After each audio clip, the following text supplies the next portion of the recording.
Argentina negocia con empresarios ponerle freno a la subida de los precios. Bienvenidos a Economía.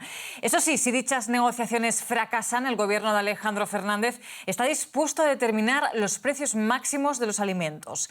El Ejecutivo pretende retrotraer al 1 de octubre pasado los precios de 1.650 productos de consumo masivo, principalmente alimentos, y congelar los valores hasta finales de este año.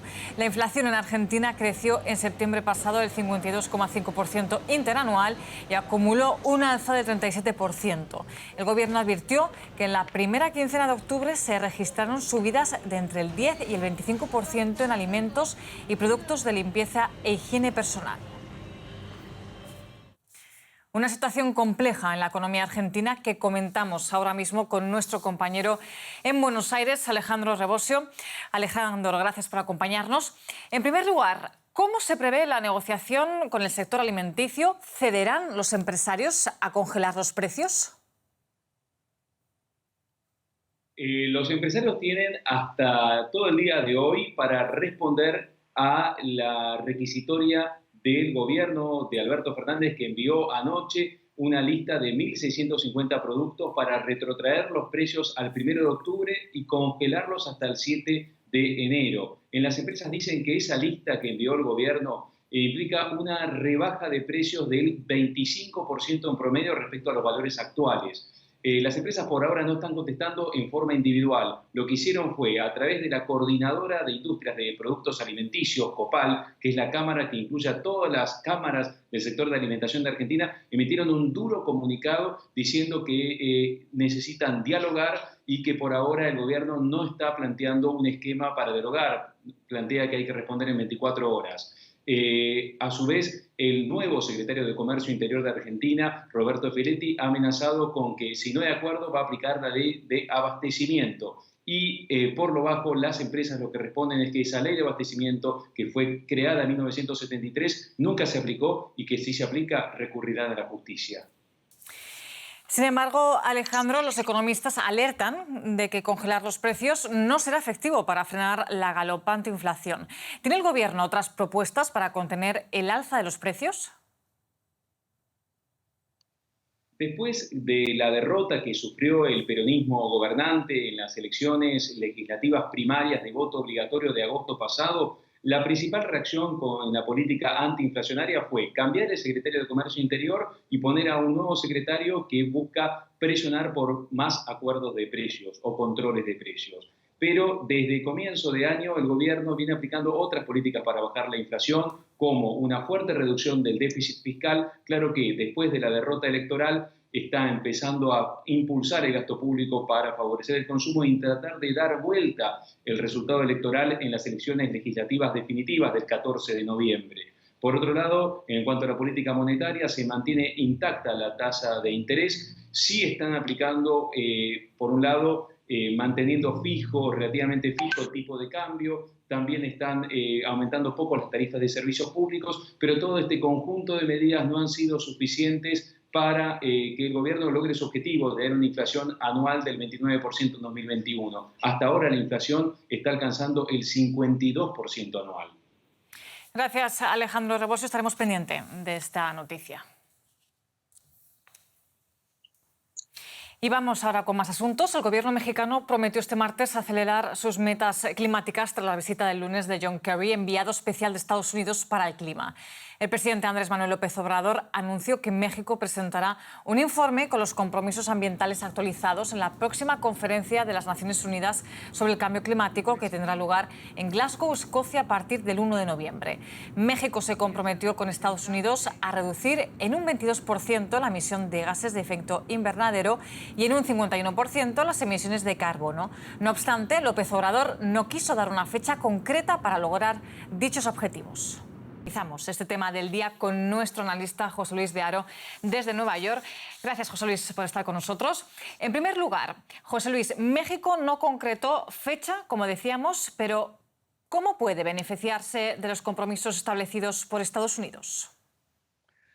De momento, Belén, dado que la industria mexicana está completamente integrada con la de Estados Unidos, en un principio debería beneficiarse de esa transformación energética que ya estamos viendo aquí en el país. Tenemos que tener en cuenta, por ejemplo, que a medida que los estadounidenses vayan transformando o cambiando de la compra de coches y vehículos convencionales a aquellos impulsados eléctricamente, esto podría generar importantes empleos, un número de empleos en México, además empleos que estarían bien remunerados. Todo ello, además, llega avalado por la integración y el punto de conexión que existe en la industria automotriz y que viene respaldado por ese acuerdo de libre comercio entre México, Estados Unidos y Canadá. Eso sí, para que esa transformación energética aquí en Estados Unidos también siga adelante, la administración Biden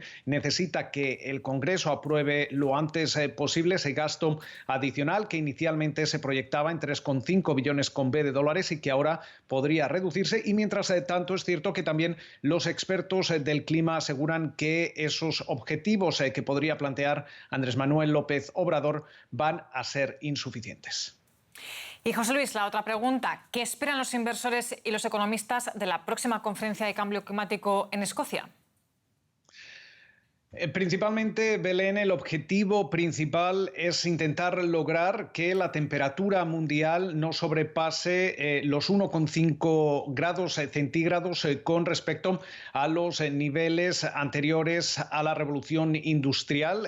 Tenemos que tener en cuenta que este es el umbral clave que los expertos consideran que podría hacer que el calentamiento global comience a hacerse insostenible y generar problemas importantes en todo el mundo. Pero también es cierto que tenemos algunos países, como es el caso, por ejemplo, de China, Rusia y la India, que de momento no han dado a conocer nuevos planes en ese avance para reducir el calentamiento global. Y de hecho es significativo el hecho de que todavía desconozcamos si el presidente chino Xi Jinping va a participar en esta cumbre, bien sea de forma física o de forma virtual. Eso sí, hemos visto cómo su enviado del clima de momento asegura que China tiene o hará todo lo posible para lograr que esa neutralidad en las emisiones de carbono en 2060.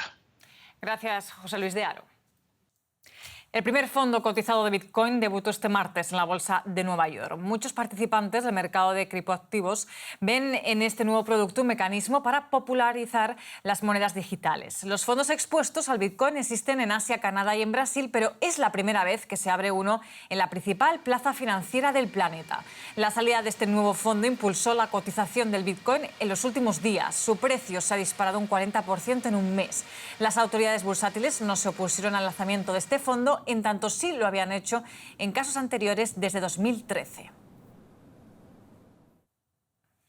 Pues vamos ahora con el cambio climático, que es uno de los mayores retos de nuestro tiempo. Afecta a todo el mundo, pero eso sí, a algunos más que a otros, sobre todo a los estados que tienen menos recursos. Un ejemplo es Kenia, país afectado que ha tenido que incluso cambiar su estilo de vida para hacer frente a las consecuencias del clima. Lo primero que hacen cada mañana es bailar siguiendo una tradición ancestral, aunque también para los Masái están cambiando los tiempos. Tradicionalmente dedicados al ganado, ahora se están reconvirtiendo en agricultores dedicados al cultivo de la tierra, un paso provocado por el cambio climático. Venimos observando patrones de lluvia impredecibles. Antes dependíamos del pastoreo nómada, pero una vez fuimos a un pueblo donde nos echaron porque no había suficientes tierras para pastar. De vuelta a nuestro pueblo decidimos que nuestro jefe consultara a expertos en agricultura para que nos ayudaran a empezar a cultivar. Ahora cultivamos maíz y sorgo. Los Masái se dedicaban antes a pastorear ganado yendo de sitio en sitio. Ese estilo de vida nómada era el que definía su vida y su cultura. Ahora están sujetos a un lugar, tienen que cuidar los campos de cereales. La cosecha se acerca. Para los Masái es un cambio enorme. Incluso el clima hace que su nueva vida como agricultores sea un reto. El cambio climático podría ser el principio del fin del pastoreo africano tal y como lo hemos conocido. Ya no podemos confiar en los fenómenos que causan tradicionalmente las precipitaciones ni en las previsiones meteorológicas tradicionales. Cuanto más erráticas son las precipitaciones, más frágil se vuelve el sistema y más se reduce la producción, tanto del ganado como de la tierra. Pero no todos abrazan el cambio. El masái Mayani Melonye sigue aferrado al pastoreo y recorre para ello largas distancias para poder alimentar a su ganado. Cada vez quedan menos como él. El clima se ha vuelto impredecible. Nuestros hijos serán diferentes a nosotros. No sabrán localizar como nosotros la tierra fértil.